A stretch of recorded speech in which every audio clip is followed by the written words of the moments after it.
Assalamualaikum warahmatullahi wabarakatuh. Perkenalkan, nama saya Yunidita Widyasari, NIM F2018-01082. Di sini saya akan memaparkan materi tentang protein, enzim, dan reseptor. Langsung di pengertian protein. Protein adalah asal kata protos dari bahasa Yunani yang berarti paling utama.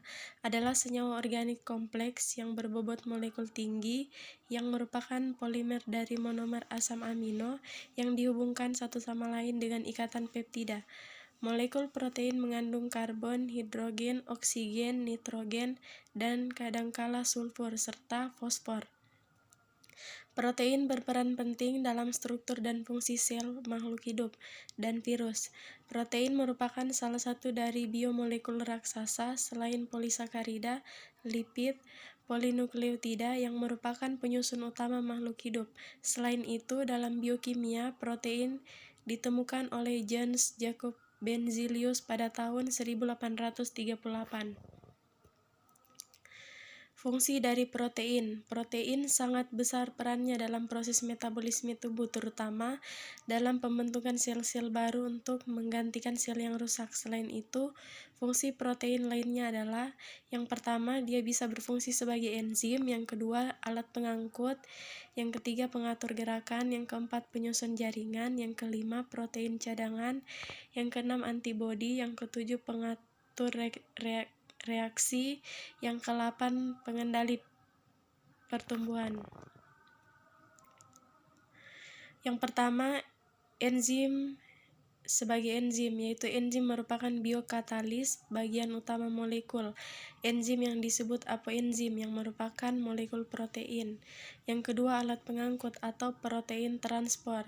Hemoglobin merupakan protein yang berperan mengangkut oksigen dalam eterosit, sedangkan mioglobin berperan dalam pengangkutan ion besi di dalam plasma darah yang selanjutnya dibawa ke dalam hati. Yang ketiga, pengatur gerakan atau protein kontraktil. Gerakan otot disebabkan oleh dua molekul protein yang saling bergeseran. Yang keempat, penyusun jaringan atau protein struktural, berfungsi sebagai pelindung jaringan di bawahnya, misalnya keratin pada kulit dan lipoprotein yang menyusun membran sel. Selanjutnya, protein cadangan merupakan protein yang berfungsi sebagai cadangan makanan, misalnya kecamba dan ovalbumin. Selanjutnya, antibodi atau protein antibodi berperan dalam mengatur tubuh dari mikroorganisme patogen. Yang terakhir ada pengatur reaksi atau disebut protein pengatur.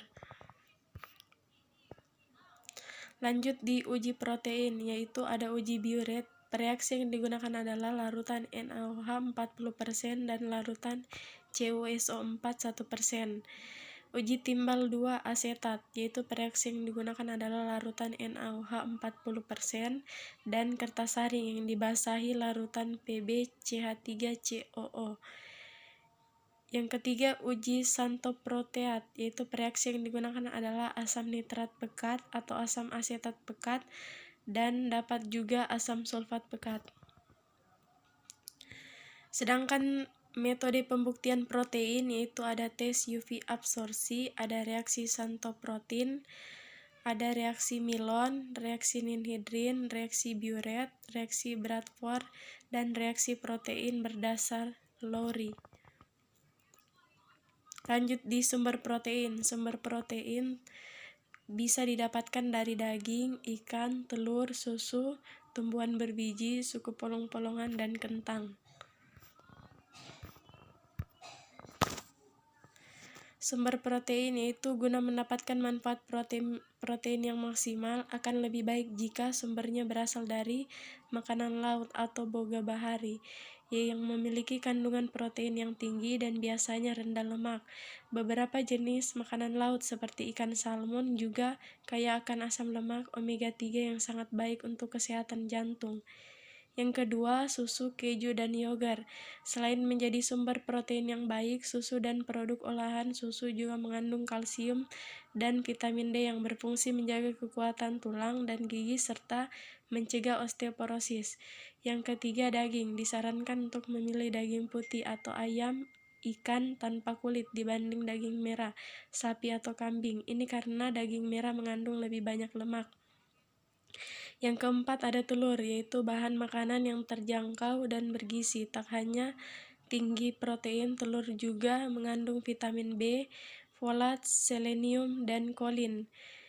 Selanjutnya kacang-kacangan. Selain bergizi, kacangan juga kaya akan serat yang bisa membuat kita merasa kenyang lebih lama. Kacang kedelai baik bagi jantung karena dapat membantu menurunkan kolesterol.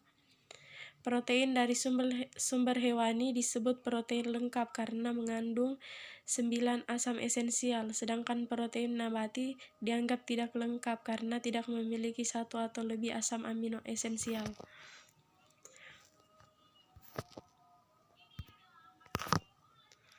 Lanjut jika kekurangan protein, tubuh akan kehilangan berat badan karena berkurangnya massa otot atau otot menyusut.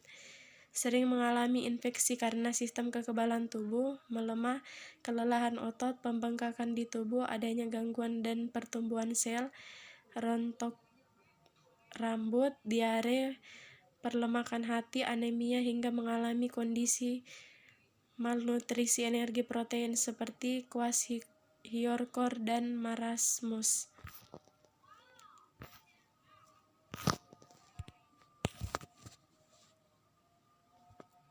Manfaat protein. Protein merupakan komponen penting dari setiap sel dalam tubuh. Oleh karena itu, tidak heran jika begitu banyak manfaat protein bagi tubuh.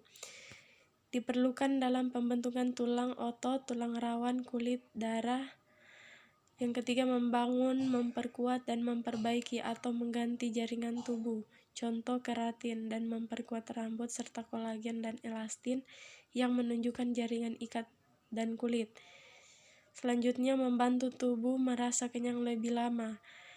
Selanjutnya, membuat hormon yang berfungsi membantu sel mengirim pesan dan mengkoordinasikan fungsi sel dari organ dalam tubuh. Selanjutnya, membuat antibodi untuk sistem kekebalan tubuh. Selanjutnya, penting untuk pertumbuhan dan perkembangan anak-anak, remaja hingga wanita hamil dan janin yang dikandungnya. Selanjutnya, terlibat dalam kontraksi dan gerakan otot, contohnya protein aktin dan miosin, membuat enzim yang berfungsi memfasilitasi reaksi biokimiawi dan metabolisme tubuh. Yang terakhir, mengangkut sel atau zat, contohnya hemoglobin yang membawa oksigen melalui darah ke seluruh tubuh.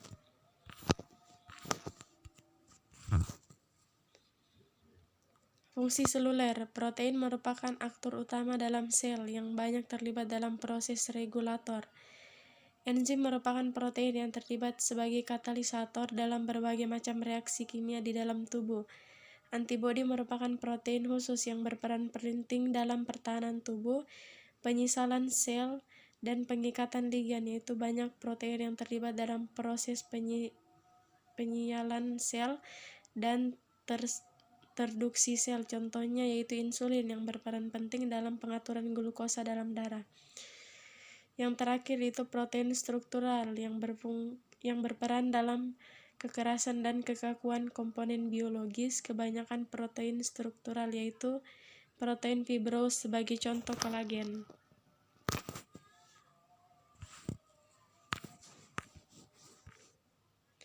Struktur protein dapat dilihat dari hierarki, yaitu struktur primer atau tingkat 1, struktur sekunder tingkat 2, struktur tersier tingkat 3, dan struktur kuartener yaitu tingkat 4.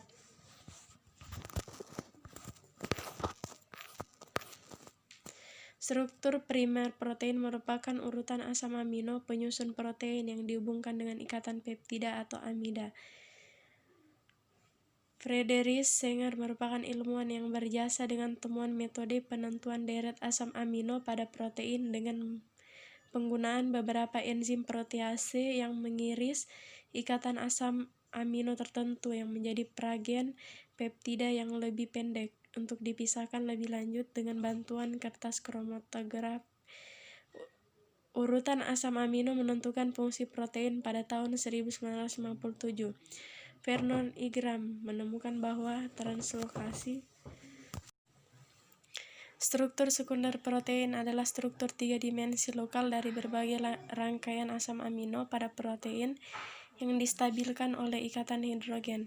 Berbagai bentuk struktur sekunder misalnya ialah sebagai berikut: alpha helix, beta sheet, beta turn, dan gamma turn.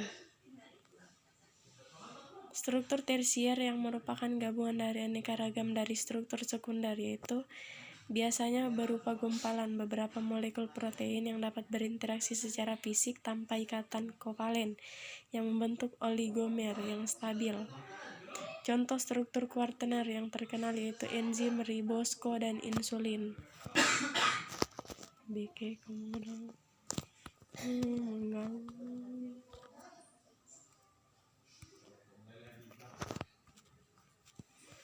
Ide bagaimana ini? Lala, bagaimana Nur simpannya? Apa itu? Udah sana konsen mi. Bagaimana simpannya? Enzim merupakan katalisator pilihan yang diharapkan dapat mengurangi dampak pencemaran lingkungan dan pemborosan energi karena reaksinya tidak membutuhkan energi, bersifat spesifik, dan tidak beracun. Enzim telah dimanfaatkan secara luas pada berbagai industri produk pertanian kimia dan industri obat-obatan. 3 sifat utama dari biokatalisator adalah menaikkan kecepatan reaksi, mempunyai kekhususan dalam reaksi dan produk, serta kontrol kinetik. Fungsi enzim. Enzim memegang peranan penting dalam proses pencernaan makanan maupun proses metabolisme zat-zat makanan dalam tubuh. Yang kedua, mengurangi energi aktivasi, yaitu energi yang diperlukan untuk mencapai status transisi, yaitu suatu bentuk dengan tingkat energi tertinggi dalam suatu reaksi kimia. Yang ketiga, suatu reaksi yang dikatalisis oleh enzim mempunyai energi aktivasi yang lebih rendah. Dengan demikian, membutuhkan lebih sedikit energi untuk berlangsung reaksi tersebut.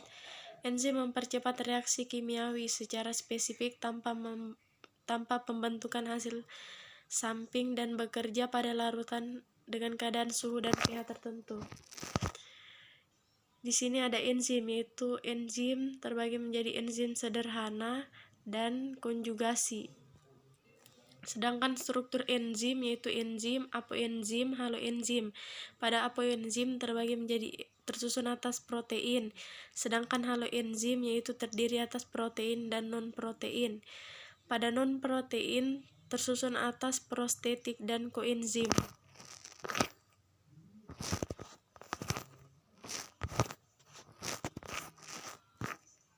Faktor yang dapat menyebabkan aktivitas enzim. Yang pertama, konsentrasi enzim, konsentrasi substrat, suhu, dan pH. Sumber enzim yaitu didapat dari hewan, tumbuhan, dan mikroorganisme. Contoh enzim protease yang bersumber dari tumbuhan yaitu bromelin dari nanas, papain dari pepaya, lisozim dari putih telur. Sifat enzim yaitu terbagi menjadi 3, terpresipitasikan atau terendapkan oleh senyawa-senyawa organik cair seperti etanol dan aseton, juga oleh garam-garam organik berkonsentrasi tinggi seperti amonium dan sulfat.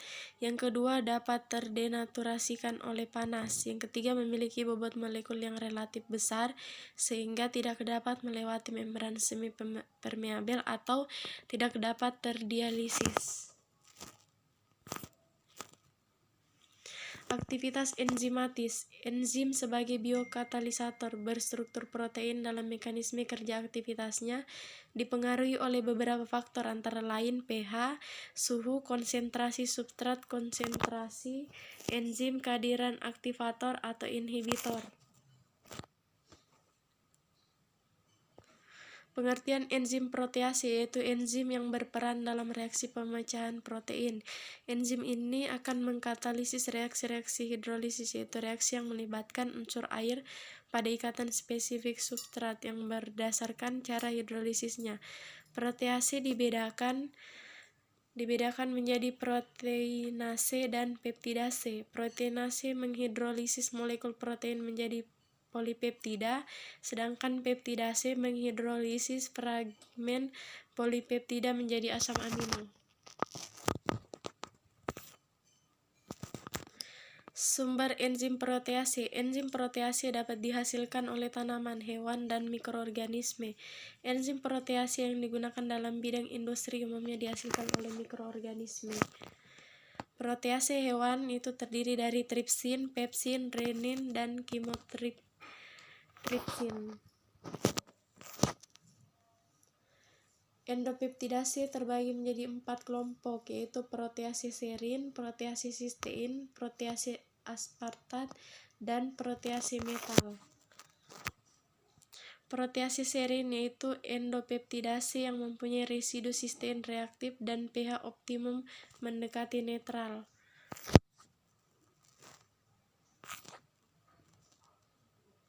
Protease sistein yaitu famili protease ini meliputi protease tanaman seperti papain, actinidin, dan bromelain. Pada famili ini, papain merupakan tipe protease yang paling banyak dipelajari.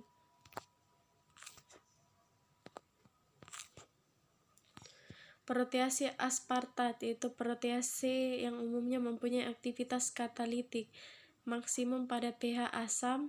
Yang hampir semua protease aspartat termaksud famili pepsin yang meliputi enzim digestif seperti pepsin, chyminosin, renin, dan protease fugal. Protease metal yaitu yang mengandung ion logam esensial yang biasanya Zn yang mempunyai aktivitas optimum di dekat pH netral. Klasifikasi protease yaitu tipe reaksi yang dikatalisisnya, struktur kimia alami yang ada pada sisi katalistiknya, struktur yang berhubungan dengan evolusi. Reseptor merupakan suatu makromolekul yang secara spesifik dan secara langsung berikatan dengan ligan, di mana dia akan menimbulkan efek.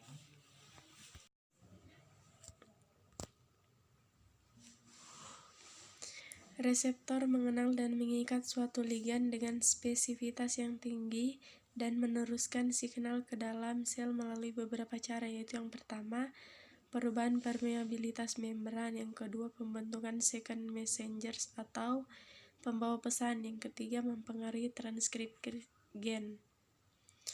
Selanjutnya, nama senyawa endogen yaitu terdiri dari asetilkolin, noradrenalin, insulin, histamin, morfin, kodein. Nama reseptor R-kolinergik, R-adrenergik, R-insulin, R-histamin, dan R-opiat.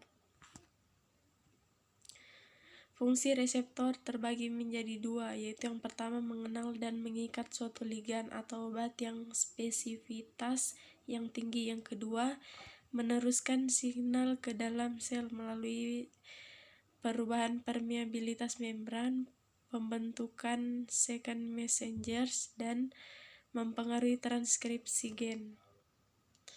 Istilah reseptor terbagi menjadi tiga, ligan, afinitas, dan efikasi. Ligan yaitu molekul spesifik obat yang dapat mengikat reseptor. Afinitas adalah kemampuan obat untuk mengikat reseptor. Efikasi adalah perubahan atau efek maksimal yang dapat dihasilkan oleh suatu obat. Pengelompokan reseptor itu terbagi menjadi 4. Ada reseptor kanal ion, reseptor yang tergandeng protein G, reseptor yang terikat reseptor kinase, reseptor nuklir.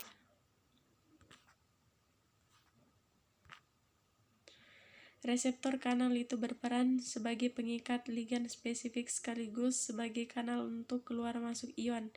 Ligan yang dilepaskan oleh neuron prainaps berikatan dengan reseptor pada membran pasca sinaps. Ikatan tersebut menyebabkan perubahan struktur reseptor C hingga kanal untuk masuk dan keluarnya satu atau beberapa ion menjadi terbuka.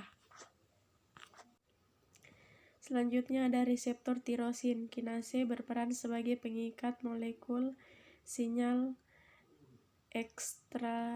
ekstrasel sekaligus sebagai enzim menfosforilasi rangkaian fosforilasi untuk menimbulkan respon sel target.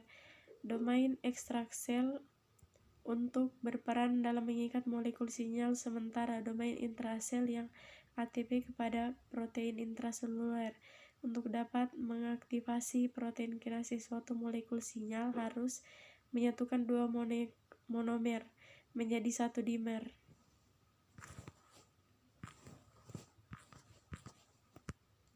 Reseptor yang tergandeng protein G, yaitu protein G adalah suatu protein yang terdiri dari 3 rantai polipeptida yang berbeda.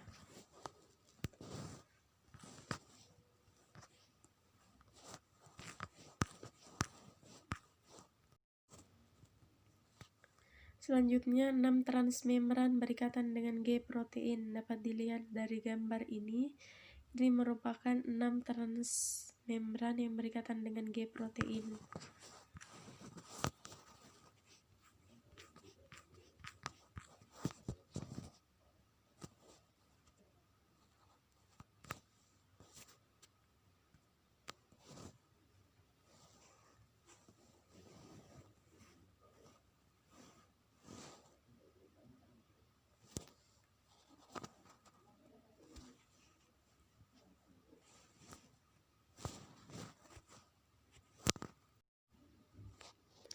Reseptor nuklir yaitu berada di dalam sel sitoplasma atau nukleus. Yang kedua, memiliki 2 tempat berikatan, ligan dan berikatan dengan bagian spesifik DNA yang dapat secara langsung mengaktifkan transkripsi gen.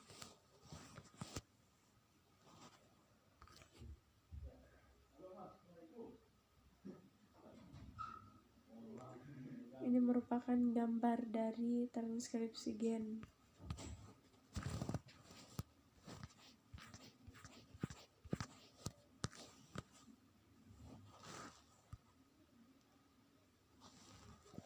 Mungkin itu saja yang bisa saya sampaikan pada penjelasan reseptor enzim. Lebih dan kurangnya mohon dimaafkan. Wabillahi taufiq wal hidayah. Wassalamualaikum warahmatullahi wabarakatuh.